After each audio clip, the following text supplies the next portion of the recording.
Assalamualaikum warahmatullahi wabarakatuh. Alhamdulillahirabbil alamin. Alhamdulillahilladzi arsala rasulahu bil huda wa dinil haq liyuzhirahu 'ala dini kulli wa kafa billahi shahida. Asyhadu an la ilaha illallah wahdahu la syarikalah wa asyhadu anna Muhammadan abduhu wa rasuluh. Allahumma shalli wa sallim wa barik ala Muhammad wa ala alihi wa sahbihi ajma'in. Amma ba'du. Alhamdulillah, segala puji hanya milik Allah Subhanahu wa ta'ala. Para pendengar Anas Radio di seluruh negeri dimanapun Anda berada, apa kabarnya pada malam hari ini? Semoga semua dalam keadaan sehat dan diberikan keistiqomahan oleh Allah Subhanahu wa ta'ala untuk selalu berada di atas agama kita Islam yang sempurna ini, dan tentunya di atas sunnah Nabi Muhammad SAW. Baik, di pertemuan yang kelima, di program Tanya Jawab Problema Muslim, tanyakan saja segala permasalahan agama, pada malam hari ini 29 Muharram 1434 Hijriah, atau yang bertepatan dengan tanggal 13 Desember 2012. Seperti biasa, kita ditemani oleh guru kita yang mulia, Al-Ustadz Zulkarnain bin Muhammad Sunusi hafizahullah ta'ala. Baik, kita sapa dulu Ustadz Zulkarnain. Assalamualaikum Ustaz. Waalaikumsalam warahmatullahi wabarakatuh. Ahlan wa sahlan al-akh Abu Umar dan seluruh kru Anas Radio serta seluruh pendengar dari kalangan kaum muslimin dan muslimat dimanapun Anda berada. Semoga Allah Subhanahu wa ta'ala selalu memberikan taufik dan rahmatnya kita semua pada segala keadaan, dan semoga Allah Subhanahu wa ta'ala selalu menggolongkan kita semua sebagai hamba-hambanya yang bersyukur terhadap segala nikmatnya, berjalan di atas ketentuan dan syariatnya, serta bersabar di atas segala takdir dan ketetapannya. Harakallahu fikum. Ya, para pendengar Anas Radio yang berbahagia, kita seperti biasa dengarkan dulu nasihat guru kita Al-Ustadz Zulkarnain bin Muhammad Sunusi di awal. Nanti kita akan masuk ke sesi tanya jawab berikutnya. Silakan Ustadz. Baik, bismillahirrahmanirrahim. Alhamdulillahi hamdan yaliqu bi jalalihi wa 'azamatihi, wa asyhadu an la ilaha illallah wahdahu la syarika lah في ألوهيته وربوبيته وأسمائه وصفاته، وأشهد أن محمدا عبده ورسوله خير بريته صلى الله عليه وعلى آله وصحابته. أما بعد. Alhamdulillah, pada malam hari ini saya bersyukur kepada Allah Subhanahu wa ta'ala yang masih selalu memberikan rahmat dan karunia-Nya kepada kita semua. Semoga pertemuan kita pada malam hari ini dijadikan sebagai pertemuan yang berberkah, membawa kebaikan untuk kita semua di dunia dan di akhirat, dan selalu memberikan warna untuk menata masa depan kita di kehidupan dunia ini, dan selalu menjadi perhiasan dan mahligai untuk bekal kita kelak di kemudian hari. Para pendengar sekalian yang saya hormati dan saya muliakan, sebagaimana biasanya di awal pertemuan kita mengambil keberkahan dengan membaca sebuah ayat Al-Quran atau hadits dari Rasulullah Sallallahu Alaihi Wasallam. Dan pada malam hari ini saya ingin membacakan sebuah hadits yang agung dari Nabi Sallallahu Alaihi Wasallam, berisi sebuah doa yang agung. Doa yang sepantasnya lah setiap muslim dan muslim menghafalkannya, selalu bermohon kepada Allah Subhanahu wa ta'ala dengan hatinya, bermunajat kepada Allah Subhanahu wa ta'ala dengan lisannya, memohon dan berdoa dengan doa yang agung. Doa yang agung ini terdapat di dalamnya perlindungan dari 4 perkara. Doanya adalah doa yang masyhur, diriwayatkan oleh Imam Muslim dari Zaid bin Arqam radhiyallahu anhu. Rasulullah sallallahu alaihi wasallam mengajarkan doa ini, Allahumma inni a'udzu bika min ilmin la yanfa wa min qalbin la yakhsha wa min nafsin la tashba wa min da'watin yustajabu laha. Yang artinya, ya Allah, aku berlindung kepadamu dari ilmu yang tidak bermanfaat, hati yang tidak khusyuk, jiwa yang tidak pernah puas, dan doa yang tidak dikabulkan. Maka di dalam doa yang agung ini, kita diajarkan oleh Rasulullah SAW untuk berlindung dari 4 perkara. Sebab 4 perkara ini apabila terdapat pada diri seorang hamba, itu adalah tanda kesengsaraannya, alamat kebinasaannya. Iya. Nah itu Rasulullah SAW mengajarkan doa yang agung ini, dan dia sendiri berlindung dari 4 perkara ini.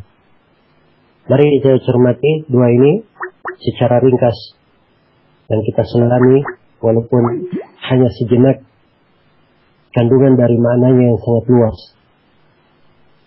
Allahumma, ya Allah. Seorang disyariatkan di awal doa menyebut nama Allah Subhanahu wa taala dan Asmaul Husna yang mencocoki doanya. Dan nama Allah Subhanahu wa taala adalah nama yang paling agung, cocok untuk disebut pada semua doa yang seorang hamba itu berdoa kepada Allah. Allahumma inni, sesungguhnya aku, a'udzu bika, berlindung kepadamu.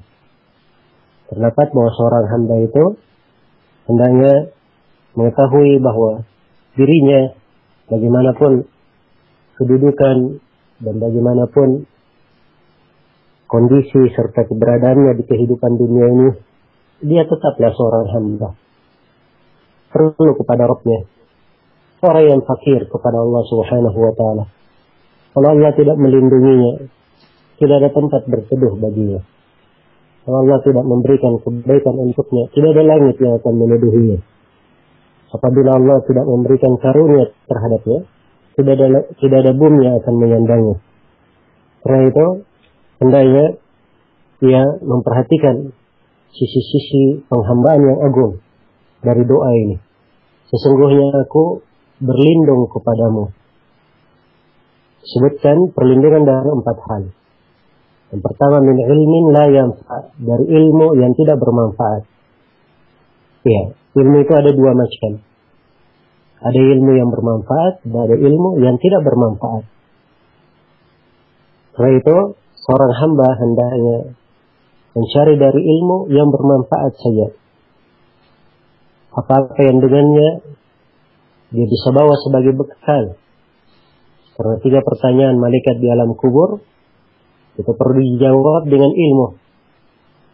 Sebab seorang yang tidak memiliki ilmu akan jawaban malaikat, walaupun dia pernah dengar di dunia, itu tidak akan bermanfaat baginya. Ya. Dan dari bentuk ilmu yang tidak bermanfaat adalah ilmu yang tidak diamalkan. Juga dari ilmu yang tidak bermanfaat adalah ilmu yang diharamkan di dalam syariat. Maka kita berlindung dari ilmu yang tidak bermanfaat. Ya. Dan terdapat dari kalimat manfaat bahwa ciri kehidupan seorang muslim selalu memeriksa manfaat di belakang setiap hal yang dia cari. Apa saja yang dia cari harus dia periksa kemanfaatan di dalamnya. Ya, karena itu Nabi Sallallahu Alaihi Wasallam bersabda, "Ihris ala ma yanfa'uk." Bersemangatlah engkau terhadap apa yang bermanfaat bagimu. Kemudian yang kedua, dari perlindungan yang diajarkan oleh Nabi di sini dalam doa yang agung ini, wa min qalbin la yakhsha, dan dari hati yang tidak pernah khusyuk. Ya. Menunjukkan bahwa hati harus diperhatikan. Karena memang pada hari kiamat orang-orang yang selamat itu adalah orang-orang yang memiliki hati yang baik, hati yang selamat. Yauma la yanfa'u malu wa la banun illa man atallaha biqalbin salim. Hari di mana tidak ada harta dan anak-anak yang bermanfaat kecuali siapa yang datang menghadap kepada Allah Subhanahu wa taala dengan hati yang selamat. Ya. Dan ada hati yang dicela di sini adalah hati yang tidak khusyuk. hati yang tidak khusyuk dalam melakukan ibadah, hati yang tidak khusyuk ketika mendengarkan ayat-ayat Al-Quran, hati yang tidak khusyuk ketika mendengarkan wijangan-wijangan agama, hati yang tidak khusyuk ketika mendengarkan nasihat-nasihat. Ini menunjukkan hati yang keras, hati yang rusak. Karena itu kita berlindung dari hati-hati yang seperti ini. Iya. Dan seorang hamba hendaknya memperhatikan keberadaan hatinya. Ini pembahasan yang luas. Yang dalam syariat kita diterangkan apa saja hal-hal yang menghidupkan hati itu. Kemudian perlindungan yang ketiga, wa min nafsin la tashba. Jika aku berlindung kepadamu dari jiwa yang tidak pernah kenyang. Jiwa yang tidak pernah kenyang. Dan ini jiwa yang tidak baik. Jiwa yang selalu tamak, tidak puas terhadap pemberian Allah Subhanahu wa taala. Dan tentunya jiwa yang seperti ini tidak akan memperoleh keberuntungan. Karena itu orang yang beruntung, kata Nabi sallallahu alaihi wasallam dalam hadits riwayat Muslim, qad aflaha man aslama wa ruziqa kafafan wa qanna'ahu Allahu bima atah. Sungguh telah beruntung orang yang berislam dan orang yang diberi rezeki dengan kadar yang mencukupinya, dan orang yang qanaat terhadap pemberian yang Allah datangkan untuknya. Ya. Maka jiwa yang tidak pernah kenyang ini adalah jiwa yang tercela. Tidak pernah puas dengan pemberian Allah. Dan menahan dia untuk bersyukur, menahan dia untuk memperbaiki ibadahnya kepada Allah, menahan dia untuk berbagi kepada manusia, dan banyak lagi akhlak yang jelek muncul di belakang jiwa yang tidak pernah kenyang ini. Kemudian yang keempat, wa min da'watin la yustajabu laha, dan dari doa yang tidak dikabulkan. Ya, ini juga tentunya kesengsaraan bagi seorang hamba. Dia selalu berdoa, bermunajat, tapi tidak dikabulkan doanya. Mungkin karena berbagai penyebab terhalangnya doa berada pada dirinya. Kadang dari makanan yang haram, minuman yang haram, pakaian yang haram. Bahkan kadang di dalam hatinya ada bentuk-bentuk kesyirikan, ketidakikhlasan, hal-hal yang berkaitan dengan dosa. Dan banyak perkara yang merupakan sebab doa itu terhalangi. Jelas ini hadits sangat agung sekali. Sebenarnya setiap dari kalimat di dalam hadits ya perlu penjelasan yang meluas. Hanya saja seperti yang saya sebutkan tadi, kita hanya sekedar menyelami sejenak kandungan di dalam hadits yang agung ini. Karena itu jangan alpakan doa yang agung ini dari kehidupan kita. Kita berlindung kepada Allah Subhanahu wa taala, dijauhkan dari 4 perkara. Allahumma inni a'udzu bika min ilmin la yanfa, wa min qalbin la yakhsha, wa min nafsin la tashba, wa min da'watin la yustajabu laha. Ya Allah, aku berlindung kepadamu dari ilmu yang tidak bermanfaat, hati yang tidak khusyuk, jiwa yang tidak pernah puas, dan dari doa yang tidak dikabulkan. Iya. Ini yang berkaitan dengan awal dari pertemuan kita. Sebelum saya mempersilahkan untuk mengajukan pertanyaan-pertanyaan, saya ingin mengingatkan akan sebuah pertanyaan pada awal pertemuan pekan kemarin. Karena penanya menanyakan suatu hadits yang saya tidak hadirkan pada pertemuan yang telah berlalu. Kembali saya ulangi pertanyaan dari saudara penanya Abu Haidar dari Cilacap tentang hadits berkaitan dengan silaturahmi. Disebutkan fa'akhadtu bihaqqir rahman.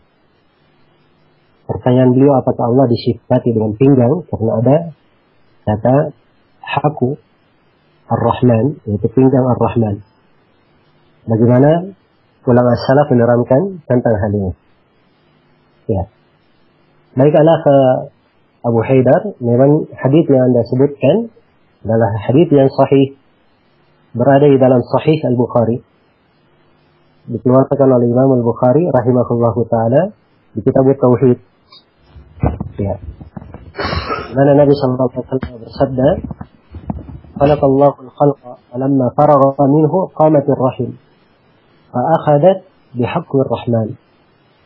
Begitu Allah menciptakan makhluk, kemudian Allah selesai dari penciptanya, maka berdirilah ar-rahim, yaitu silaturahmi, lalu mengambil haqqir rahman.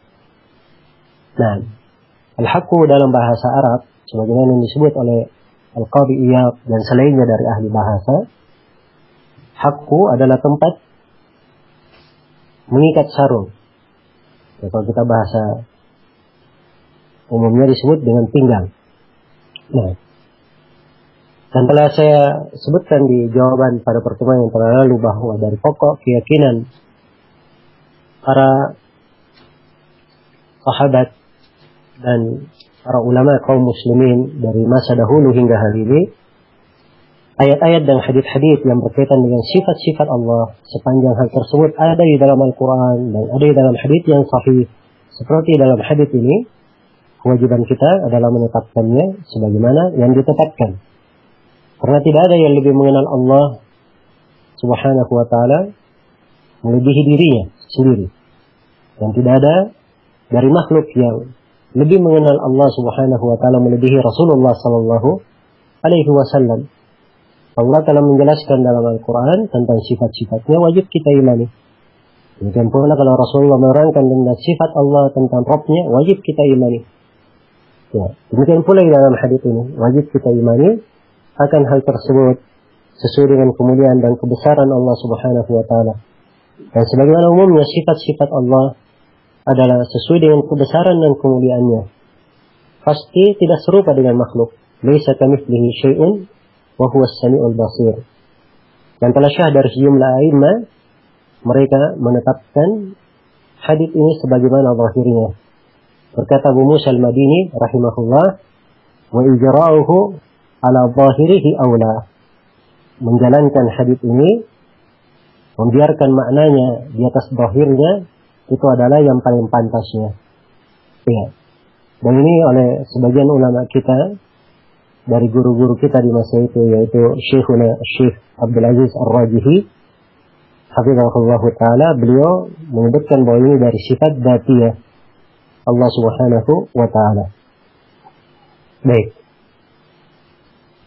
Jadi ini mungkin yang saya bisa jawab untuk pertanyaan Allah Abu Haidar, dan saya persilahkan kepada Allah Abu Umar untuk pertanyaan-pertanyaan pada malam hari ini. Ya, terima kasih Ustaz, jazakumullah khairan. Ya, para pendengar Anas Radio, kita lanjutkan dengan pertanyaan-pertanyaan yang sudah masuk ke chatbox di Anas Radio pada pertemuan kita. Ya, ini ada beberapa pertanyaan. Yang pertama kita baca pertanyaan langsung dari Abu As-Sadel di Tanah Baru, Depok. Ustadz, bagaimana hukum berjualan di area masjid? Misalnya di Masjid Iqtisam atau di halaman parkir Masjid Muhajirin wal Ansor. Dan bagaimana hukum usaha catering yang pesanannya diperuntukkan untuk acara bid'ah. Misalnya untuk acara 7 bulanan, yasinan, dan lain-lain sebagainya. Ya, silakan Ustaz. Ya, barakallahu fikum. Anak Abu As-Sadel di Tanah Baru, Depok, menanyakan 2 perkara di sini. Yang pertama berkaitan dengan hukum berjualan di area masjid. Untuk menjawab pertanyaan ini, kita perlu mengetahui beberapa perkara. Yang pertama, masjid itu, yang dimaksud dengan masjid itu apa? Ya. Para fuqaha menyebutkan bahwa masjid adalah seluruh bangunan yang dibangun untuk melakukan sholat di dalamnya. Ya, dan mereka ikutkan di dalam masjid tersebut halaman dari masjid yang bersambung dengan bangunan masjid. Bahkan kalau demikian pula mihrab masjid masuk di dalamnya.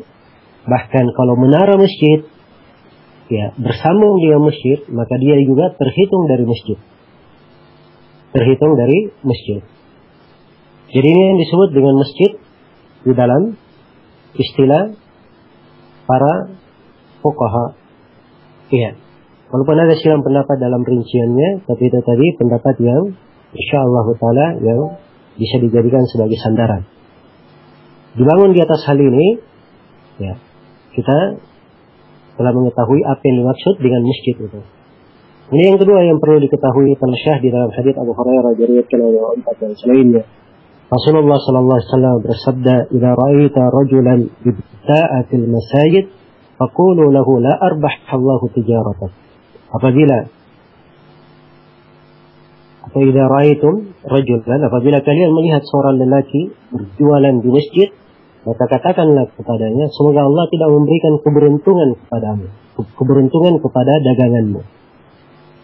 Nah, menurut Imam As-San'ani dalam kitabnya Subulus Salam, hadits ini menunjukkan keharaman berjualan di masjid. Ya, dan siapa yang melakukannya, maka disyariatkan untuk mendoakan supaya dagangan orang tersebut tidak laku. Nah, karena itu saya simpulkan di sini bahwa dilarang, yang pertama dilarang seorang itu menjual di teras masjid. Ya, yang bersambung dengan masjid itu. Walaupun teras tersebut tidak dipakai sholat, sepanjang dia bersambung dengan masjid, maka dia dihitung sebagai masjid. Kemudian yang kedua, halaman parkir masjid itu di luar bangunan masjid. Di luar bangunan masjid. Nah itu kalau di halaman bangunan masjid, i'tisam, yang ditanyakan misalnya di sini oleh penanya, atau di halaman, di parkiran masjid kita, Masjid Muhajirin wal Ansar, ya, ini insyaallah ta'ala tidak ada masalah untuk berjualan di situ karena tidak masuk di dalam hukum masjid. Adapun yang kedua berkaitan dengan masalah hukum usaha catering, diperuntukkan untuk acara bid'ah, ya tentunya hal itu adalah hal yang tidak diperbolehkan. Kalau seorang tahu bahwa kegiatan itu adalah kegiatan bid'ah, ya, kegiatan yang bertentangan dengan sunnah Rasulullah SAW, Allah telah berfirman di dalam Al-Quran, "Wala ta'awanu 'alal itsmi wal 'udwan." Jangan kalian tolong menolong di atas dosa dan permusuhan. Semoga Allah Subhanahu wa taala memberikan taufik kepada semuanya. Ya, silakan Abu. Ya.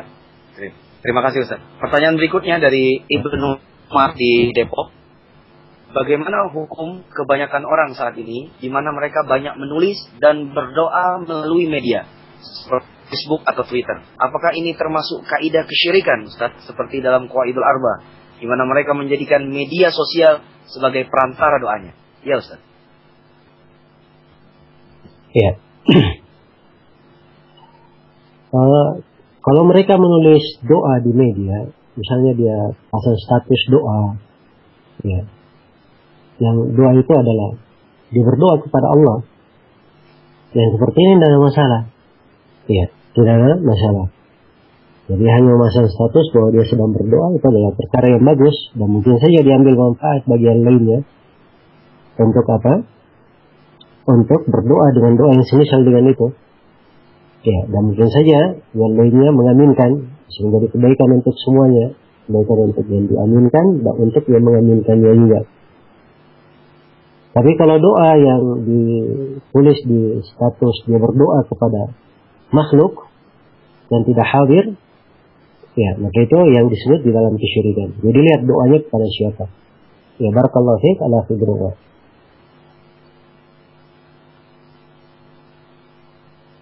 Ya, saya. Al-Ah Muhammad Rifai, pertanyaan berikutnya Ustaz. Bismillah. Ana ada dua pertanyaan. Sejak kenal manhaj salaf, kami meninggalkan televisi sebagai ganti untuk menghibur anak-anak. Setiap malam anak bercerita tentang Nabi atau para sahabat. Tapi kadang anak kehabisan cerita. Dalam kondisi demikian, anak akhirnya ceritakan kisah karangan sendiri, tapi anak masukkan nilai agama di dalamnya. Apakah ada larangan menceritakan kisah fiksi untuk memberikan pendidikan kepada anak seperti yang anak lakukan, Ustaz? Ini yang pertama. Pertanyaan yang kedua, apakah taubat Rasulullah SAW yang 70 atau 100 kali itu dengan mengucap astagfirullah 70 atau 100 kali, atau bagaimana caranya, Ustaz? Ya, silakan. Ya, barakallahu fiik Allah Muhammad Rifai, waffaqakumullah, waffaqal jami'. Pertama saya memberi kabar gembira bagi antum dan mengenal manhaj salaf dan alhamdulillah telah meninggalkan televisi. Semoga Allah Subhanahu wa taala memberi taufik kepada antum dan beristiqamah di atas jalan yang lurus, dan kita bersyukur kepada Allah Subhanahu wa taala terhadap nikmat hidayah, ya, mengenal agama, mengenal tuntunan. Ibarat seorang yang tadinya di tengah kegelapan, tiba-tiba dia mendapatkan cahaya. Sungguh itu adalah suatu keberuntungan yang sangat besar untuk dirinya. Hanya saja perlu saya ingatkan bahwa di dalam syariat kita diperintah untuk berlaku jujur, ya, berucap sesuai dengan kenyataan apa yang ada. Karena itu Rasulullah sallallahu alaihi wasallam bersabda, "Alaikum bis-sidq, fa inna as-sidqa yahdi ila al-birr, wa inna al-birra yahdi ila al-jannah. Wa la yazalu ar-rajulu yasduqu wa yataharra as-sidq hatta yuktaba 'inda Allahi siddiqa." Maka kalian jujur. Nah, kejujuran itu mengarah kepada surga, dan surga mengarah kepada kebajikan, dan kebajikan itu mengarahkan kepada surga. Dan terus menerus seorang hamba itu berjujur, berkata jujur, dan berlaku jujur, memiliki kejujuran hingga ia tercatat di sisi Allah Subhanahu wa taala sebagai seorang siddiq. Dan sebaliknya Nabi bersabda, "Wa iyyakum wal kadhib, fa innal kadhiba yahdi ila al-fujur, wa innal fujura yahdi ila an-nar, wa la yazalu ar-rajulu yakdhibu wa yataharra al-kadhib hatta yuktaba 'inda Allahi kadzdzaba." Hati-hati kalian dari berdusta, karena dusta itu mengarah kepada kekejian, dan kekejian itu mengarah kepada neraka. Dan terus menerus seorang hamba itu berdusta dan sengaja memilih kedustaan sehingga ia tercatat di sisi Allah sebagai seorang berdusta. Karena itu fiktif, walaupun dia baik, tapi dengan bentuk yang dusta itu tidak dihalalkan di dalam syariat kita. Karena dusta itu hanya dibolehkan pada 3 hal saja. Ya. Yang pertama di dalam peperangan, ya, sebab di dalam peperangan boleh, ya, ada kedustaan untuk mengalahkan musuh. Dan yang kedua, di dalam mendamaikan antara 2 orang yang bertikai. Dan yang ketiga adalah pembicaraan seorang suami kepada istrinya. Ya, sebab kadang suami untuk menghadapi problem sebagian keluarganya, sebagian istrinya, kadang dia perlu menyampaikan kalimat-kalimat yang mungkin tidak seperti hakikat zahirnya. Ini diizinkan oleh syariat, semuanya dalam rangka memperbaiki saja. Cuma itu 3 yang diperbolehkan. Selain dari itu, di atas kaidah dasar tentang tidak diperbolehkannya. Karena itu saya nasihatkan agar supaya penanya, ya, memilih buku-buku yang memuat tentang kisah-kisah para sahabat Rasulullah SAW. Itu buku yang terbaik, ya, yang memuat tentang kisah para sahabat. Dan banyak buku yang memuat tentang kisah para ulama yang salih, ya. Nah, dan ini sudah ada dalam bahasa Indonesia. Tentunya kalau dalam bahasa Arab banyak sekali buku tentang hal tersebut. Ya, lebih dari cukup untuk mengisahkannya atau menceritakannya. Ya. Baik. Kemudian yang kedua yang perlu saya ingatkan bahwa kebiasaan mengisahkan ini juga kadang perlu dilihat waktunya, kondisinya. Sebab kadang anak-anak perlu dididik, ya, dengan pendidikan yang tidak membuat mereka terikat dengan suatu keadaan yang apabila keadaan tersebut hilang dari dirinya akan menyebabkan situasi yang berubah. Seperti kalau terlalu dibiasakan untuk tiap malam misalnya ada kisah, apabila tidak ada kisah nggak bisa tidur. Ini kadang kebiasaan yang harus dirubah dengan cara yang lain. Kemudian berkaitan dengan pertanyaan yang kedua tentang taubat, ya, di ucapan zikir yang dibaca oleh Rasulullah, beliau beristighfar, di sebagian riwayat disebut 70 kali, di sebagian riwayat 100 kali. Ya. Tentunya kita terbatas atau terkait dengan lafaz-lafaz istighfar yang dibaca oleh Rasulullah SAW. Di antara haditsnya beliau berkata, "Wa inni la astaghfirullah wa atubu ilaihi fil yawmi 100 marrah." Sesungguhnya aku beristighfar kepada Allah Subhanahu wa taala dan bertobat kepadanya dalam sehari 100 kali. Ini tafsirkan oleh Ibnu Umar. Ya. Ibnu Umar berkata, jarang suatu majelis Rasulullah duduk kecuali beliau membaca Allahumma ighfirli wa tub alayya innaka antat tawwabur rahim. Ya Allah, ampunilah aku dan berilah taubat untukku, sesungguhnya Engkau Maha Pemberi taubat, ya, dan Maha merahmati. Nah, Allahumma ighfirli wa tub alayya innaka antat tawwabur rahim. Ini diantara doa Rasulullah sallallahu alaihi wasallam. Ada doa-doa yang lain dari Rasulullah sallallahu alaihi wasallam di dalam lafaz istighfar dan taubat beliau. Ya. Dan saya punya buku tentang hal ini berkaitan dengan masalah keindahan taubat dan istighfar, dan saya sebutkan lafaz-lafaz istighfar di sejumlah hadits Rasulullah sallallahu alaihi wasallam. Baik. Mudah-mudahan keterangan ini bermanfaat untuk barakallahu fiik. Ya, pertanyaan berikutnya Ustaz dari email Anas Radio dari Ara Prayitno. Pertanyaannya, Ustaz, bagaimana hukumnya imunisasi atau vaksinasi pada bayi? Apakah benar ada misi Yahudi di balik program tersebut? Silakan Ustaz. Baik. Berkaitan dengan masalah apakah benar ada misi Yahudi di balik program tersebut, saya tidak punya pengetahuan tentang hal tersebut. Ya. Itu yang pertama. Kemudian yang kedua, imunisasi, vaksinasi dan yang semisalnya untuk bayi itu dilihat dari sisi kemanfaatan. Ya. Kalau ada manfaatnya tidak ada masalah. Kalau tidak ada manfaatnya, maka tidak diperbolehkan untuk seseorang itu memberikan sesuatu yang tidak bermanfaat. Kalau diyakini ada bahayanya, terbukti ada bahayanya, walaupun saya sendiri tidak menyangka hal tersebut, ya.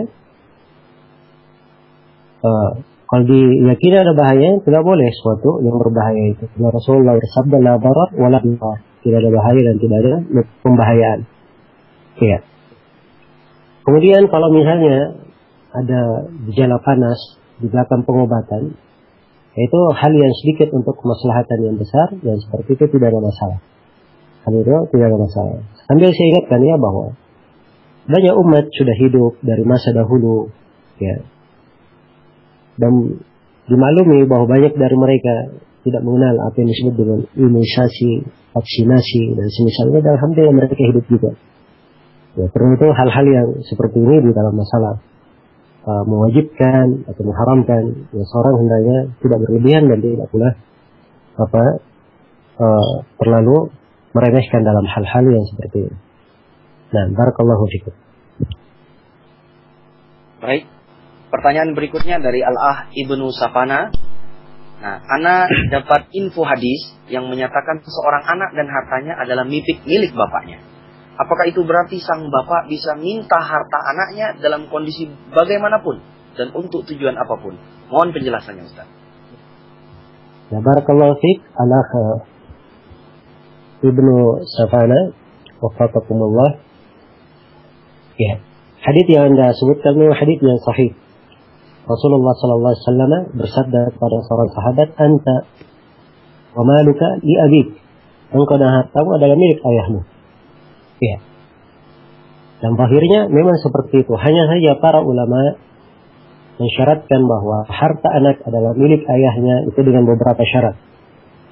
Syarat yang pertama, harta tersebut bukan harta yang diperlukan oleh anaknya. Ya. Bukan harta yang diperlukan langsung oleh anaknya. Misalnya rumah yang dia tempati, mobil yang dia pakai, atau pakaian yang dia pakai diambil oleh ayahnya dengan alasan itu adalah milik ayahmu. Ini tidak. Karena itu adalah hal yang dipakai oleh si anak. Nah, kemudian yang kedua disyaratkan oleh para ulama bahwa harta tersebut tidak terkait dengan hak orang lain. Jadi kalau si anak sudah menghibahkan harta itu, dia sudah wakafkan, dia sudah sedekahkan, maka si ayah tidak ada lagi hak di situ. Kemudian yang ketiga, disyaratkan bahwa si ayah mengambil harta itu untuk dirinya sendiri. Ya. Mengambil harta tersebut untuk dirinya sendiri. Adapun kalau diambil harta tersebut untuk diberikan kepada orang lain atau diberikan kepada saudaranya, ini tidak diperbolehkan. Sebab ini akan mengundang permusuhan antara sesama saudara. Baik. Kemudian syarat yang keempat, si ayah boleh mengambil harta anak kalau itu tidak membahayakan si anak. Tidak membahayakan si anak dan keluarganya.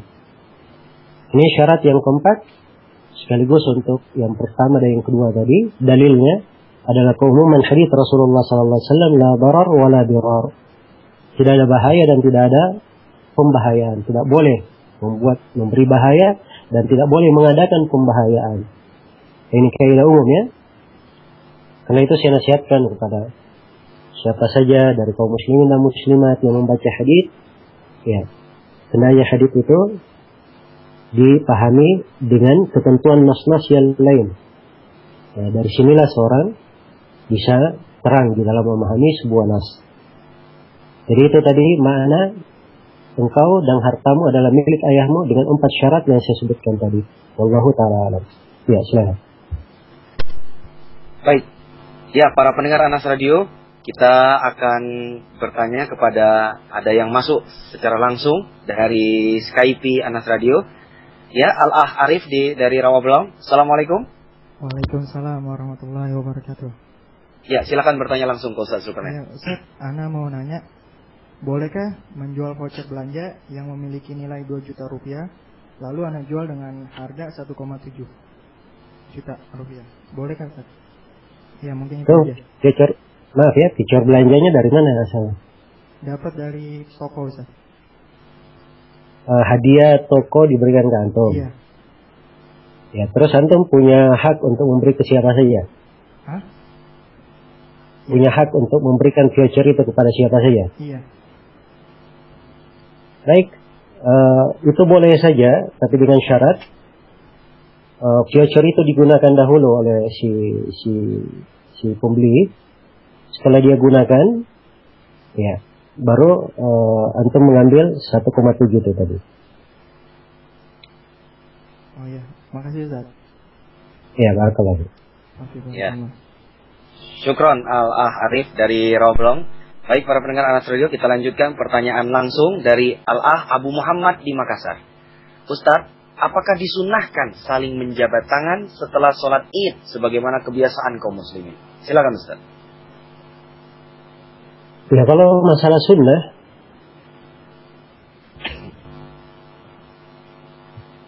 ya, demikian pula saling memaafkan. Tapi itu adalah hal yang berjalan saja dari kebiasaan di tengah manusia.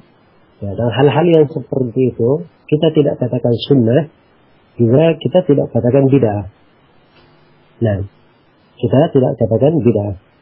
Tapi kalau seorang melakukannya, ya, tidak ada masalah. Kalau dia salaman, dia salaman. Ya, dan para sahabat di hari ini mereka juga bertukar doa, berkata, "Taqabbal minna wa minkum." Semoga Allah menerima dari kalian, dari kami dan dari kalian amalan salih. Ya, demikian. Untuk Allah Abu Muhammad bin Makassar. Jazakumullah khairan. Ya. Pertanyaan berikut dari Al-Ah Fahmi Putra. Ustaz, saya mau bertanya tentang urusan perdagangan, ya, di mana urusan keuangan hari ini tidak lepas dari riba. Pertanyaan saya, setelah para ulama membahas tentang riba atau tidaknya suatu masalah, adakah langkah-langkah yang diterapkan pada tatanan praktek kaum muslimin di lapangan? Misalnya bagaimana bisa mendapatkan solusi bagi KPR rumah, atau cicilan kendaraan bermotor, atau modal usaha yang sesuai dengan aturan Islam. Ya Ustaz. Ya baik, ini mungkin pertanyaan agak bersifat umum ya. Untuk menjawabnya juga kita sulit untuk masuk ke dalam inti yang dimaksud. Tapi saya hanya bisa memberikan gambaran secara umum, ya, bahwa di dalam syariat kita, kalau dilarang akan sebuah perkara, itu terdapat kemaslahatan bagi kaum muslimin. Dilakukan larangan tersebut adalah hal yang maslahat, mereka dilarang dari hal itu. Ya, karena riba itu tidak ada kebaikan di dalamnya. Dan riba itu kata Nabi Sallallahu Alaihi Wasallam adalah 73 pintu. Ya, banyak sekali pembahasan riba. Banyak sekali pembahasan riba. Kalau kita lihat kepada contoh yang dibawa oleh al-akh di sini, misalnya solusi KPR rumah atau cicilan kendaraan bermotor, ya modal usaha ini banyak ya, sebab kalau kita berbicara dalam masalah cicilan itu ada banyak bentuk di dalamnya. Ya, ada banyak bentuk. Kalau bentuk yang ditanyakan oleh akh di sini biasanya melibatkan 3 pihak. Ada pihak pemodal, ada pihak penjual, dan ada pihak pemesan. Ya. Dan untuk 3 bentuk ini kadang masuk di dalam pembahasan riba dan kadang tidak masuk di dalam pembahasan riba. Ya. Karena itu yang saya harapkan kepada penanya, kalau ingin bertanya bagaimana solusi, mungkin bisa diterangkan secara rinci bagaimana kondisi dari praktik di lapangan itu, supaya kita bisa memberikan jawaban untuk lebih jelas insyaallah taala. Baik, ini mungkin bisa terangkan. Ya, pertanyaan berikutnya dari email kembali dari oktova@gmail.com. Ustadz, pertanyaan pertama, saya masih bingung dengan kalimat minta tolonglah hanya kepada Allah, tapi kita juga harus berikhtiar minta tolong ke orang-orang yang mencapai tujuan kita. Di mana letak minta tolong yang awal dan yang akhir itu? Ya, silakan Ustaz. Sebenarnya nggak ada yang harus dibingungkan di sini. Nah, seorang hamba ya memang diperintah dengan 2 perkara. Yang pertama, dia diperintah untuk bertawakal hanya kepada Allah Subhanahu wa taala, menggantungkan segala urusannya kepada Allah, mentafwid, menyerahkan segala urusannya kepada Allah Subhanahu wa taala. Sebab segala kebaikan kalau itu diberikan untuk hamba, maka itu datangnya dari Allah. Kalau dia ingin menolak darinya kejelekan, tidak ada yang mampu menolaknya kecuali Allah Subhanahu wa taala. Karena itu memang tidak ada tempat bergantung kecuali hanya pada Allah Subhanahu wa taala. Ya. Ini tidak bertentangan dengan seorang hamba itu diperintah untuk berusaha, berupaya, bekerja. Karena itu adalah perintah Allah Subhanahu wa taala yang memerintah kita. Dan Rasulullah sallallahu alaihi wasallam bersabda, "Lalu fakullun muyassarun lima khuliqa lah." Beramallah kalian sebab setiap orang itu dimudahkan pada setiap perkara yang dia diciptakan karenanya. Ya. Kayaknya sebagai kesimpulan, jangan dipertentangkan antara takdir Allah Subhanahu wa taala, ketentuan Allah Subhanahu wa taala dengan perintah syariat kita beramal dan bekerja. Tidak ada pertentangan dalam hal itu. Ya. Kalau kita pandai untuk tidak mempertentangkan, maka itulah hal yang baik insyaallah taala. Baik Ustaz. Ini pertanyaan kedua dari beliau. Jadi saya bermaksud meruqyah diri saya.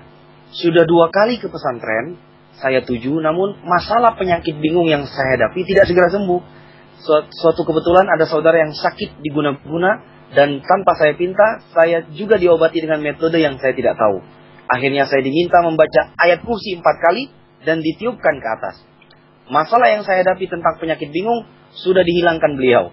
Akibat saya diguna-guna oleh atasan sejak lama, tanpa saya bayar pengobatan tersebut.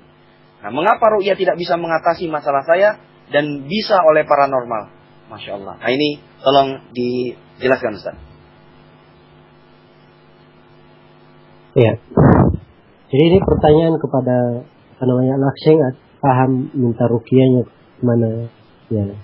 Kemudian orang yang mengobati ini siapa? Kalau dia sebut bahwa orang yang mengobati adalah dukun dan terakhir yang mengajarkan ayat kursi, ya syaitan juga mengajarkan kepada Abu Hurairah kalau mau tidur baca ayat kursi.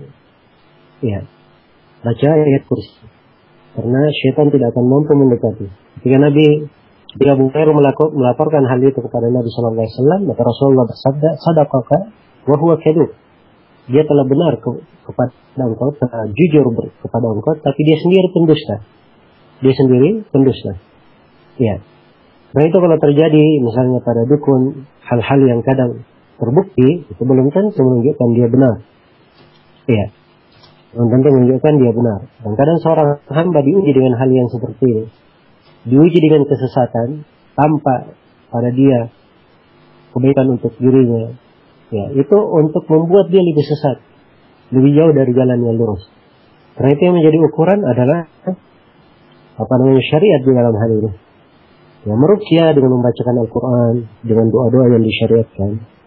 Ya, itu adalah hal yang diperbolehkan oleh para ulama. Ya, diperbolehkan dengan beberapa ketentuan. Ketentuan yang pertama, tidak mengandung kesyirikan. Kemudian ketentuan yang kedua, dengan bahasa yang dimaklumi.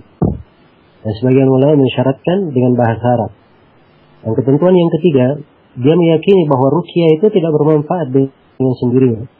Tapi Allah Subhanahu wa taala yang memberikan kemanfaatan di belakangnya. Yang tidak syarat dari ruqyah disebutkan oleh As-Suyuti dan selainnya. Ya, dari para ulama kita.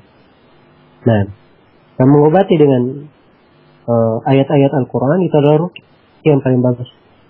Dan sini yang diobati untuk metode yang disebut di sini ayat kursi 4 kali ditiupkan ke atas. Yang masalah ditiupkan ke atas itu, ya, ini adalah perkara yang tidak ada tuntunan pasti ya di dalamnya, tidak ada tuntunan yang menjelaskan untuk meniup ke atas. Kalau dia bacakan dirinya dengan ayat kursi itu sudah cukup. Dan insya Allah taala itu sudah bagus. Ya, hanya saja obat itu, ruqyah itu tergantung pada keyakinan, tergantung pada kondisi dan tempat. Sebagaimana umumnya obat, kadang obatnya bagus, mahal, tetapi tempat yang menerima obat tidak cocok, maka obat yang mahal pun tidak bermanfaat. Ya, tidak bermanfaat. Karena itu saya nasihatkan kepada akhi yang bertanya ini, supaya banyak mempelajari tauhid dengan benar, ya, kemudian banyak berbaik sangka kepada Allah Subhanahu wa taala dan berbaik sangka kepada ilmu syariat. Kemudian yang ketiga, supaya jangan dekat-dekat dengan orang-orang yang dikatakan sebagai paranormal, orang-orang yang tidak jelas di atas tuntunan Al-Quran maupun sunnah Rasulullah SAW. Kalau diketahui paranormal atau dukun, ini telah dimaklumi bahwa Rasulullah SAW bersabda, "Man ata kahinan atau arrafan faqad kafara bima unzila ala Muhammad." Ya, fasaddaqahu fasalahu an syai' fasaddaqahu bima yaqul kafara bima unzila ala Muhammad. Siapa yang mendatangi seorang dukun atau paranormal lalu dia tanya tentang sesuatu kemudian dia benarkan, maka tidak diterima, maka dia telah kafir terhadap apa yang diberitakan Nabi Muhammad sallallahu alaihi wasallam. Ya, semoga Allah memberi taufik kepada semuanya. Barakallahu fikum. Ya, pertanyaan langsung malam ini dari Al-Ah Abu Khalil Saif di Makassar. Ustadz mau bertanya bagaimana hukum jual beli dengan sistem member? Yaitu ketika membeli suatu barang, kita registrasi dulu dengan sejumlah uang, lalu setelah mendapatkan kartu member, kita mendapat diskon. Dan apabila tidak menjadi member, maka harga tetap seperti biasa atau harga normal. Ya, Ustaz. Ya. Barakallahu fiik Abu Khalil di Makassar. Untuk pertanyaan yang ditanyakan, ini adalah bentuk dari riba yang tidak diperbolehkan. Ini dihitung dengan nama qimar. Ya. Dan dia riba dari dua sisi juga, masuk dalam fadl dan masuk dalam riba nasi'ah. Nah, di sini seorang dia memberikan uang di depan dengan bayaran, dia menjadi member dengan bayaran. Ya. Ini artinya dia akan masuk ke dalam suatu kegiatan. Ya. Mungkin dia pakai, mungkin tidak dia pakai. Mungkin dia beruntung di dalamnya, mungkin tidak beruntung. Ya, inilah yang disebut qimar. Kecuali kalau dia menjadi member dengan gratis, tidak ada masalah. Tapi kapan dia bayar, sudah masuk dalam bentuk riba. Ya, masuk dalam bentuk riba. Dia riba di depan sebab sudah membayar depan dan mengambil hasil di belakang. Itu dihitung riba nasi'ah. Ya, dan dengan bayaran dia mendapatkan diskon kelebihan, maka dia mengambil riba dari sisi riba fadl. Karena itu hal yang seperti ini tidak diperbolehkan. Ya, wallahu ta'ala a'lam. Ya, pertanyaan berikutnya Ustadz dari hamba Allah di Depok. Ketika saya hendak sholat asar di suatu masjid di mana sholat berjamaah sudah berlalu, saya menemui seorang ikhwan dengan pakaian gamis, tidak isbal, saya hendak berjamaah dengannya. ketika saya ingin menyentuh bahunya, dia langsung menolak dan mencegah dengan tangan kanannya. Saya merasa kaget, belum pernah saya jumpai yang demikian. Padahal sepengetahuan saya, seandainya dia sholat sunnah, berdasarkan hadis, maka boleh sholat wajib berimam dengannya. Bagaimana penjelasannya, Ustaz? Ya, tentunya apa yang dilakukan oleh orang yang mencegah tadi itu adalah hal yang pantas ya. Terusnya kalau ada yang ingin bermakmum padanya, walaupun dia sendiri sholat, dibiarkan saja. Karena telah syahdi dalam Rasulullah Sallallahu Alaihi Wasallam bersabda kepada orang sahabat yang baru masuk masjid, sedangkan jemaah di masjid sudah selesai. Nabi bersabda, "Man yatasaddaq li hadza?" Siapa yang bersedekah untuk orang ini? Lalu berdirilah seorang sahabat tadinya untuk salat. Nah, tentunya yang pertama salat sunnah. Berbeda niat antara imam dan makmum. Ya, bahkan kalau imam pun niatnya beda dengan makmum, tidak ada masalah. Sebab Mu'adz radhiyallahu taala anhu, dia salat bersama Nabi di masjidnya. Setelah itu Mu'adz kembali ke masjid pribadinya, dan jemaah Mu'adz menunggu Mu'adz bin Jabal. Maka Mu'adz pun mengimami mereka salat isya. Mu'adz salat sunnah, ya dihitung, dan makmumnya dihitung sebagai salat wajib. Ya. Karena itu kalau misalnya yang bermakmum dengan walaupun dia sedang salat sunnah, dibiarkan saja. Ya, apalagi mencegah dengan tangan seperti itu, kemudian agak memberikan kesan yang tidak bersahabat. Ya, ini tentunya ya, hal yang kurang bagus ya, ditinggalkan. Semoga Allah Subhanahu wa taala memberi taufik kepada semua. Baik, Ustadz, ini pertanyaan langsung kembali masuk ke Skype Anas Radio. Kita sapa dulu. Assalamualaikum. Waalaikumsalam warahmatullahi wabarakatuh. Masya Allah. Iya, silakan bertanya langsung kepada Ustaz Zulkarnain. Assalamualaikum Ustaz, barakallahu fiik. Assalamualaikum warahmatullahi wabarakatuh. Ustaz, begini Ustaz, saya menemukan beberapa orang yang khawatir dia makan sembelihan dari orang lain gitu. Mulai dari dia khawatir sembelihnya tidak bismillah, sampai dengan dagingnya direndam di air yang najis dan berbagai macam itu Ustaz. Nah, yang Anda ingin tanyakan, apakah kekhawatiran ini wajar di negeri kita gitu Ustaz? Jadi khawatir akan sembelihan orang lain gitu Ustaz. Ya, barakallah. Ya, jadi untuk pertanyaan ini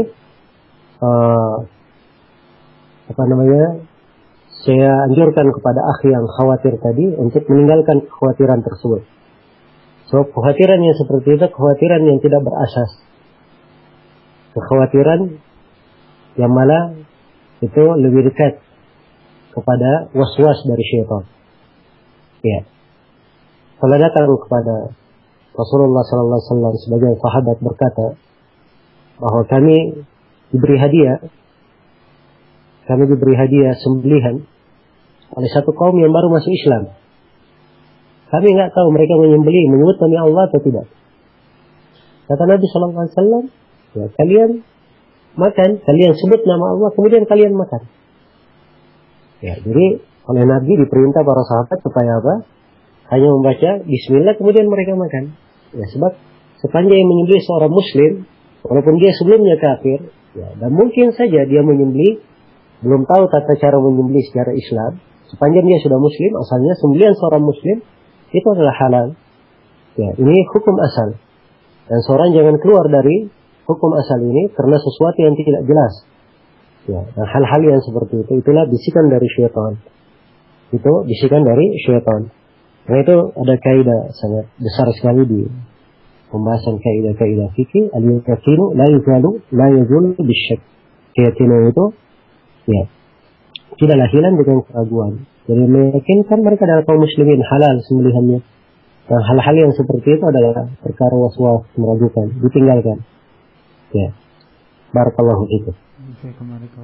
Jazakumullahu khairan. Ya. Iya, aku enggak salah. Baik, kita kembali ke pertanyaan dari email dari Al-Ahdo Armando. Ustadz, apa hukum lomba Al-Quran? Lomba debat kandungan Al-Quran, lomba MTQ yang sebagian pesertanya masih jauh dari kandungan ilmu. Ya. Baik. Di sini ada beberapa bentuk ya lomba Al-Quran, lomba debat kandungan Al-Quran, lomba MTQ. Ya, kalau lomba di dalam membaca Al-Quran, menghafal Al-Quran, itu adalah hal yang sifatnya perlombaan berkaitan dengan ilmu. Yang seperti ini insya Allah Ta'ala tidak ada masalah. Ya, perkara yang bagus.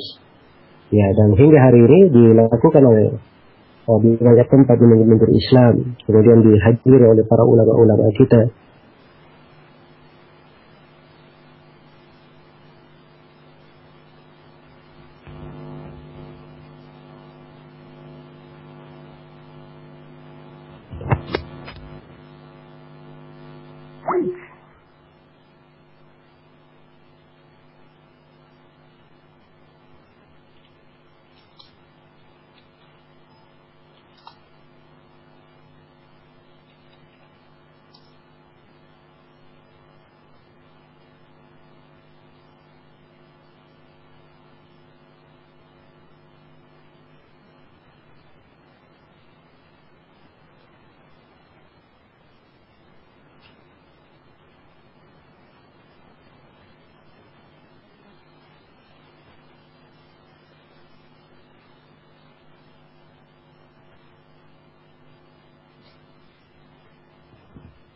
Baik, para pendengar Anas Radio, sepertinya ada gangguan hubungan dengan Al-Ustadz Zulkarnain bin Muhammad Sunusi.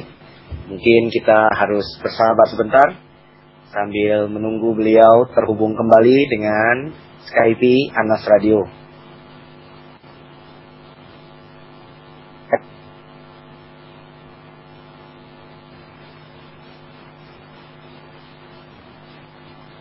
Baik. Ya, kita kembali lagi. Silakan Ustaz. Ya. Ya. Barakallahu fiikum. Jadi saya kembali berkaitan masalah MTQ. MTQ hanya mengandalkan suara, melagukan. Ini tidak terkait dengan masalah ilmu. Iya. Sebab kalau melagukan, semua orang bisa melagukan. Apa perbedaannya dengan orang-orang yang nyanyi, orang-orang yang paduan suara? Ya. Tidak ada perbedaan. Ya. Dan kalau yang dimaksudkan dalam menghafal Al-Quran, memahami Al-Quran, kemudian ilmu tentang Al-Quran, bagaimana lomba menghafal mufradat Al-Quran, memahami makna dari Al-Quran, itu tidak ada masalah. Adapun debat kandungan Al-Quran ini adalah hal yang tercela. Sebab debat adalah perkara yang tidak diperbolehkan. Ya. Rasulullah SAW bersabda, "Al-mira' fil Qur'ani kufrun." Berdebat dalam Al-Quran adalah kekafiran. Yang mengarah kepada berbagai bentuk kekeliruan dan kesalahan. Tapi kalau sifatnya diskusi ilmiah dari perkara yang mengungkap keindahan Al-Quran, itu semisal dengan itu bentuk belajar, ya ada faedah ilmu di belakangnya, tidak ada masalah. Tapi kalau diperdebatkan kandungan Al-Quran, tidak ada yang diperdebatkan, semuanya jelas. Ya, wallahu ta'ala alam. Baik. Ya. Ustadz, ini ada pertanyaan dari Osaka, dari negeri Jepang, dari Al-Ah Abdullah. Ini pertanyaannya masih umum. Ustadz, apakah pelaksanaan pernikahan yang sesuai dengan sunnah, Ustadz? Mungkin bisa dijelaskan secara ringkas. Ya, Ustadz. Ya, baik. Nikah di dalam Islam itu adalah hal yang alhamdulillah dimudahkan oleh Allah Subhanahu wa Ta'ala. Perkara yang dimudahkan. Ya, sebab memang maksud dari syariat kita adalah bagaimana seorang muslim dan muslimah itu membentuk sebuah rumah tangga yang dengannya mereka bisa lebih mendekatkan dirinya kepada Allah Subhanahu wa Ta'ala. Ya, dan semakin menegakkan ibadah kepada Allah Subhanahu wa Ta'ala. Kemudian yang dengannya ya tentunya akan membuat mereka ya mendapatkan berbagai kebaikan. Allah berfirman, min ayatihi an khalaqa lakum min anfusikum azwajan litaskunu ilaiha. Ya. Dan dari ayat tanda-tanda kebesaran Allah Subhanahu wa taala, Allah menciptakan dari diri kalian pasangan-pasangan kalian tenang kepadanya. Wa ja'ala bainakum mawaddatan wa rahmah. Allah jadikan antara kalian kasih sayang dan rahmat. Kasih sayang dan rahmat. Alhamdulillah nikah dalam Islam itu dimudahkan. Ya. Seorang apabila ingin menikah, dia hendaknya telah memilih ya seorang perempuan yang akan menjadi ya pasangan hidupnya. Dan di dalam memilih, hendaknya dia bertanya kepada siapa yang dia bisa bertanya tentang perempuan yang salihah. Ya, kalau sudah ditunjukkan ke pintu atau suatu rumah perempuan yang salihah, maka dia tanya kepada keluarganya apa yang dia ingin perjelas, atau siapa yang dekat dengannya, atau siapa yang mengetahuinya. Ya, apabila dia sudah yakin bahwa ciri-cirinya ada pada perempuan yang akan dilamar tersebut, maka disyariatkan untuk dia nazar, melihat kepada perempuan itu. Sebab nazar dalam hal ini diperbolehkan. Rasulullah sallallahu alaihi wasallam bersabda, "Idza khataba ahadukum imra'ah, faqad yara minha ba'd ma yad'uhu ila nikahiha, falyaf'al." Apabila salah seorang dari kalian melamar seorang perempuan dan dia mampu melihat sesuatu hal yang dia ingin menikahinya, hendaknya dia lihat. Nah, banyak lagi dalil yang menunjukkan tentang bolehnya nazar di dalam nikah. Nah, setelah itu di dalam akad nikah itu sendiri hal yang dimudahkan di dalam syariat kita, alhamdulillah. Iya. Jadi di dalam akad nikah disyaratkan padanya tiga rukun. Rukun yang pertama adanya sepasang suami istri yang telah lepas dari penghalang-penghalang.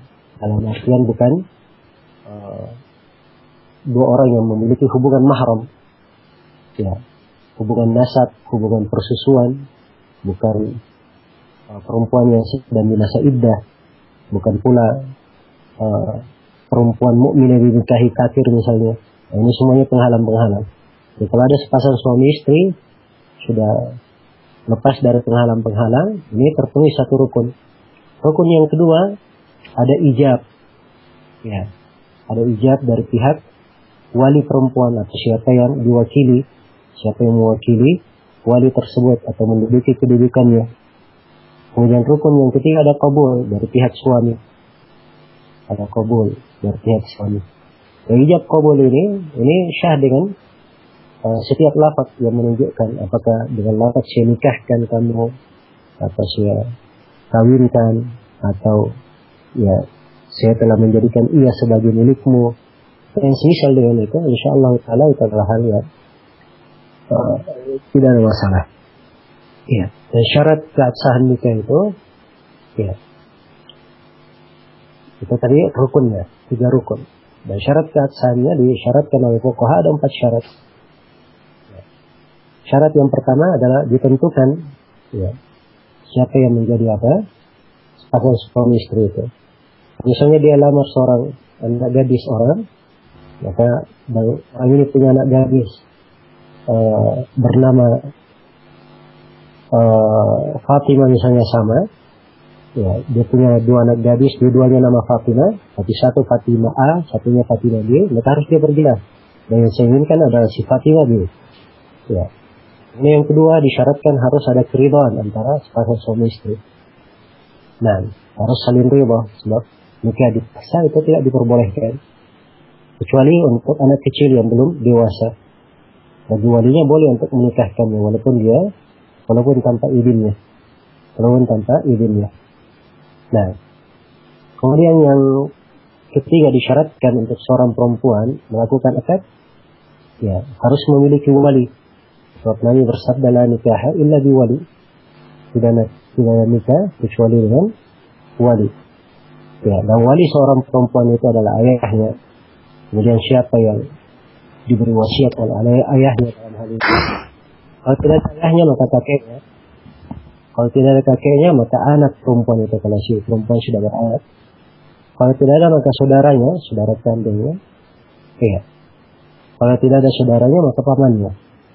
Ya, kemudian kalau tidak ada ya sahabat yang terdekat secara warisan. Kalau tidak ada sama sekali wali, maka walinya adalah hakim, pemerintah dalam pemerintahan kita, dalam hal ini adalah takwa. Ya. Kemudian yang keempat disyaratkan ada persaksian di atas akad nikah itu. Karena Nabi bersabda, la nikaha illa bi wali wa syahidai adil. Tidak nikah kecuali dengan wali dan dua saksi yang adil. Baik. Jadi itu syarat-syarat nikah, dan di nikah itu diwajibkan harus ada mahar. Ya. Semoga Allah Subhanahu wa taala memberikan taufik kepada semuanya. Baik. Ya, semoga bermanfaat untuk Al-Ah Abdullah di Osaka, Jepang, dan tentu untuk seluruh pendengar Anas Radio. Baik, pertanyaan langsung dari Al-Ah Abdul Fatah, Jogja.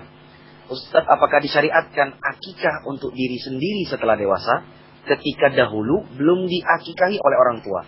Waktunya sudah luput. Ya, silakan Ustadz. Ya. Masalah yang ditanyakan ini adalah silang pendapat di kalangan para ulama. Ya. Kaitannya dengan sebuah hadits, karena Nabi sallallahu alaihi wasallam ya'uqqu an nafsihi. Dan Nabi sallallahu alaihi wasallam beliau mengakikahkan untuk dirinya sendiri. Nah, hadits ini adalah tak silang pendapat di kalangan para ulama ahli hadits. Nah, saya sendiri lebih condong kepada pendapat ulama yang melemahkan hadits ini. Ya, karena itu yang saya pegang bahwa akikah itu adalah kewajiban terhadap orang tua, atau dia adalah suatu syariat terhadap orang tua, bukan pada diri seseorang. Nah, itu kalau orang tuanya tidak mengakikahkannya, maka dia tidak ada kewajiban pada dirinya. Nah, hukum akikah itu sendiri menurut pendapat jumhurul ulama, hukumnya adalah sunnah muakkadah, bukan hal yang wajib. Yang Allahu ta'ala alam. Ya, pertanyaan berikutnya dari Al-Ah Panji di Jakarta. Ustadz, seputar tabayun dan tasabbut, bagaimana tata cara kaifiahnya? Lalu jika orang yang bersangkutan telah meninggal, bagaimana cara kita bertabayun dan tasabbut? Ya Ustadz. Ini pertanyaan yang terlalu luas ya. Sebab tabayun dan tasabbut itu beraneka ragam masalahnya. Ada masalah pribadi, ada masalah umum. Kemudian masalah yang dipertanyakan ada yang sifatnya pembahasannya memang mungkin ya untuk dibicarakan antara dua orang, dan ada pembahasan-pembahasan yang sifatnya pengadilan, sifatnya adalah peradilan.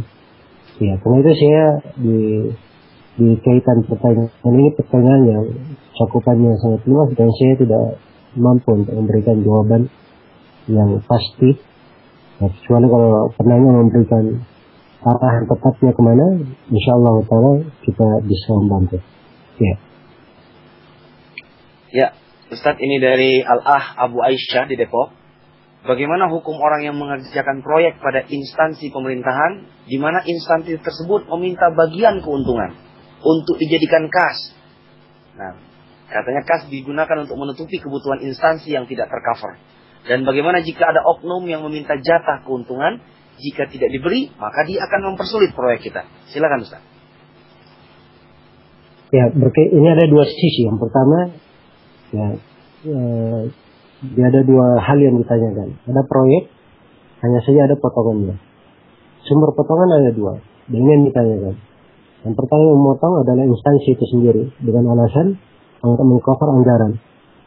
Ya, ini kalau ada aturannya dalam instansi tersebut, dan ada aturannya di pemerintahan, maka itu tidak ada masalah. Dengan syarat hal tersebut dikemukakan di awal akad, dimasukkan dalam bentuk dalam apa namanya, dimasukkan bersama akad. Iya, ini kalau ada, jadi saya sebutkan kebolehan dengan dua hal. Yang pertama, kalau ada peraturannya dari pihak pemerintah. Kemudian yang kedua, kalau hal tersebut memang disebut di awal akad. Kemudian yang kedua, kalau yang meminta jatah tersebut adalah oknum tertentu, maka ini tidak boleh diberi. Ya. Kalau dipersulit, ya mempersulit itu adalah oleh orang-orang yang ingin meminta jatah. Ya, dan hal yang mempersulit itu bukan artinya dia tidak mendapatkannya.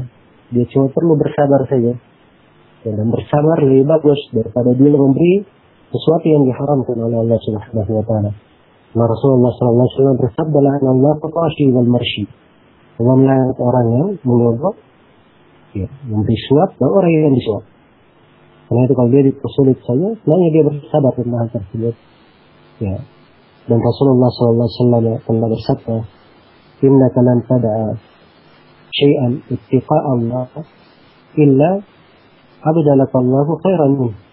Ya, sungguhnya engkau tidak engkau meninggalkan sesuatu karena takut kepada Allah, kecuali Allah akan menggantikan yang lebih baik daripada itu. Nah, semoga Allah Subhanahu wa taala memberikan taufik dan kebaikannya untuk kita semua. Ya, berikutnya Ustaz dari Fulanah di Yogyakarta. Ini pertanyaan tentang jual beli dengan sistem uang muka atau DP Ustaz. Kemudian jika pembeli membatalkan pemesanan, halalkah penjual mengambil uang DP tersebut sebagian atau keseluruhan? Iya Ustaz. Ya. Baik, berkaitan dengan masalah DP, ya. DP itu artinya uang yang diserahkan di depan. Dan jumlahnya biasanya untuk DP itu, ya, itu tidak sampai kepada separuh harga biasanya yang berjalan. Sebab DP dipakai untuk apa? Ya. Sekarang saya menjual barang. Barang ini banyak pemesannya. Ya. Begitu barang ini saya tahan untuk seseorang, ya, maka tentunya saya sudah mengalami kerugian. Karena banyak yang memesan barang ini saya tahan untuk orang tertentu. Jadi saya sudah rugi waktu. Karena itu wajar kalau saya mengambil DP. Dan DP ini sebatas sadar saya untuk menahan barang ini untuk orang tertentu tersebut. Ya. Baik, jadi ini penggunaan DP. Dan para ulama di dalam masalah ini ada dua pendapat. Ada yang mengharamkan, ada yang membolehkan. Yang dipegang oleh kebanyakan ulama kita di masa sekarang ini, dan itu yang dikuatkan di beberapa lembaga fikih internasional, bahwa hal tersebut adalah perkara yang diperbolehkan. Ya, dan saya condong kepada pendapat yang membolehkannya. Wallahu ta'ala alam. Nah. Ya, pertanyaan berikutnya Ustaz dari Al-Ahridwan di Madiun. Ustaz, sahkah membaca bismillah sekali untuk seluruh penyembelihan yang menggunakan mesin di pabrik-pabrik makanan kaleng? Sekali pencet tombol, beberapa hewan langsung tersembelih semuanya. Ya, silakan Ustaz. Ya, tidak masalah insya Allah. Kalau misalnya dengan satu kali dia memencet tombol kemudian berjalan semuanya, dan di awal dia telah membaca bismillah, walaupun sekali, maka itu sudah cukup. Ya, penting itu berjalan untuk satu kali menyembelih dan menyentuh banyak sembelihan. Ya, pertanyaan berikutnya Ustaz dari seorang akhwat, Ummu Ayyas di Jakarta Timur. Ada darah keluar di masa-masa haid. Karena itu dianggap darah haid, maka fulana berhenti sholat. Tetapi ternyata keluar hanya 1 hari dan sepertinya darah karena jima semalam. Bagaimana sholat 5 waktu yang ditinggalkan? Apakah harus diqada Ustaz? Ya, silakan. Baik. Jadi kalau darah tersebut ya keluar di masa masih dia haid, maka ini dihitung darah haid. Jadi ini untuk pertanyaannya disebutkan bahwa darahnya keluar di masa-masa haid. Ya. Kemudian berhenti sholat. Tapi ternyata keluar hanya sehari saja. Ya, kalau memang dia keluar di masa haid, keluarnya di masa haid, maka itu dihitung sebagai darah haid. Ya. Dihitung sebagai darah haid. Walaupun ada perubahan, walaupun dari sisi warna, misalnya dia mirip dengan warna darah yang lainnya, tapi sepanjang dia keluar di masa haid, maka itu asalnya dihitung sebagai darah haid. Ya. Nah, jadi kalau dia sudah keluar di masa haid, ya, sholat 5 waktu yang dia tinggalkan itu tidak diqada. Baik, itu mungkin yang bisa jawab. Ya, Ustadz, ada pertanyaan langsung yang ketiga kali. Assalamualaikum. Waalaikumsalam warahmatullahi wabarakatuh. Ya, silakan bertanya langsung kepada Ustadz Zulkarnain. Ya. Assalamualaikum warahmatullahi wabarakatuh. Assalamualaikum. Barakallahu fiik. Ini bapaknya Dias. Ingin menanyakan ini Ustaz, kiat-kiat supaya kita tetap terjaga di dalam tauhid. Saya juga. Ya, barakallahu fiik. Ya, jazakallahu khair. Pertanyaan yang bagus sekali. Seorang hamba memang perlu untuk selalu perhatian terhadap tauhidnya, ya, selalu menjaga tauhidnya kepada Allah Subhanahu wa taala. Dan seorang mukmin harus khawatir jangan sampai dia jatuh dalam kesyirikan sedang ia tidak mengetahuinya. Karena itu di antara kiat untuk menjaga hal ini, yang pertama adalah seorang mendalami ilmu tauhid itu dengan sebaik mungkin, mempelajarinya. Setelah dia mempelajarinya dari orang-orang yang berilmu, kemudian yang kedua adalah dia mengamalkannya di dalam kehidupannya. Ya. Kemudian yang ketiga, dia selalu mengulanginya. Setelah dia pelajari, dia ulangi lagi. Dia ulangi. Ya. Kemudian dari hal yang menjaga seorang itu di atas tauhid adalah ia selalu, seorang hamba selalu merenungi kebesaran-kebesaran Allah Subhanahu wa taala. Ya. Dan selalu mempelajari nama-nama dan sifat-sifatnya. Sebab ini akan mengantar seorang hamba itu kepada keimanan, ya, pertambahan keimanan, dan akan semakin kuat keimanannya.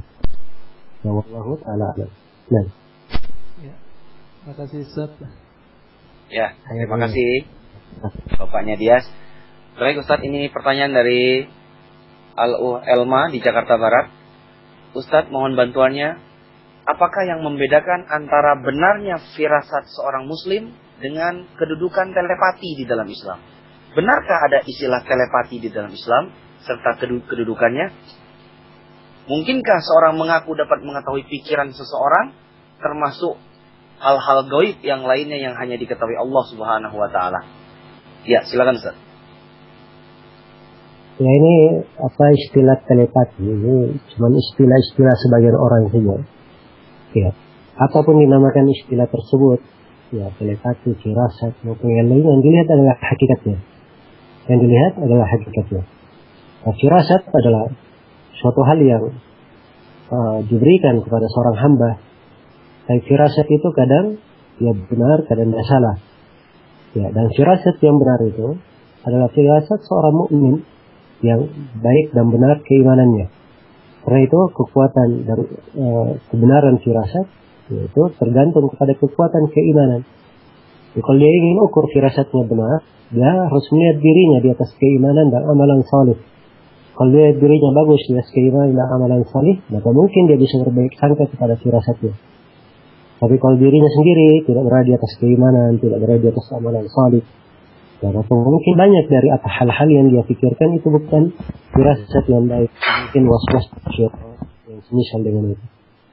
Kalau ada yang bisa menebak apa yang pada orang tertentu, ya hanya padahal perkara-perkara tersebut, ya perkara yang tidak mungkin diketahui kecuali hanya Allah Subhanahu wa taala, maka itu mirip dengan perdukunan. Ya, mirip dengan perdukunan. Dan memang harus dibedakan ya antara firasat dan apa yang selain firasat, ini tentunya pembahasan ya, perlu uraian-uraian yang lebih jauh. Namun sekira jawaban yang saya sampaikan tadi insyaallah taala cukup untuk penanya. Barakallahu fiik. Ya, para pendengar Anas Radio, mungkin ini pertanyaan terakhir untuk kita pada malam hari ini. Dari Al-Ah Abdul Aziz di Makassar. Ustadz, saya baru mengenal manhaj salaf. Baru-baru ini saya mendengar tentang pernyataan bahwa Maha Suci Allah dari arah dan tempat. Serta Allah ada tanpa tempat dan arah. Yang saat ini sangat membingungkan saya karena berkaitan dengan masalah akidah. Apakah hal tersebut berada di Al-Quran atau tidak Ustaz? Mungkin bisa dijelaskan. Ya. Ya, barakallahu fiik Abdul Aziz. Jazakallahu khairan, dan semoga Allah Subhanahu wa taala mengokohkan kita semua di atas jalan as-salaf. Dan perlu diketahui bahwa dari jalan as-salaf mereka tidak mengenal kalimat-kalimat yang seperti ini. Ya. Sebab bahasa-bahasa yang dipakai dalam penggunaan akidah harusnya bahasa-bahasa yang mengandung pengagungan dan pensucian terhadap Allah Subhanahu wa taala ya sesuai dengan tuntunan dari Al-Qur'an dan As-Sunnah. Nah, hal yang mencocoki kebesaran Allah Subhanahu wa taala. Ya. Kalimat Maha Suci Allah dari arah dan tempat. Atau Allah tanpa tempat dan arah. Ini dari kalimat-kalimat yang banyak diucapkan oleh ahli bidah. Ya. Karena mereka itu ingin mensifatkan Allah dengan sifat-sifat. Dengan sifat dari kepala mereka sendiri. Karena itu mereka katakan bahwa Allah itu tidak ada batasnya. Allah itu tidak ada tempat yang melingkupnya. Tidak ada arah yang mengarahkannya. Dan ini pembahasan dia masuk ke dalam hal-hal yang sifatnya gaib. Dan tentunya sudah keliru dari sisi akal. Ya, keliru dari sisi akal. Perkara yang gaib kita tidak pernah melihatnya, tidak pernah mendengarnya, tidak seorang pun yang mampu melihatnya. Bagaimana mungkin kita bisa masuk di dalamnya? Ya, dan itu tentunya akan melahirkan kebingungan kalau seorang masuk dalam hal yang seperti ini. Karena itu saya nasihatkan kepada Allah Abdul Aziz untuk membaca A'udzubillahi minasyaitonirrajim, kemudian berkata aku beriman kepada Allah Subhanahu wa taala, dan jangan menoleh pada ucapan-ucapan orang-orang yang memberikan pernyataan-pernyataan yang seperti ini. Sebab ini dari hal-hal yang memang diucapkan oleh ahli bidah untuk menyesatkan akidah umat Islam. Ya.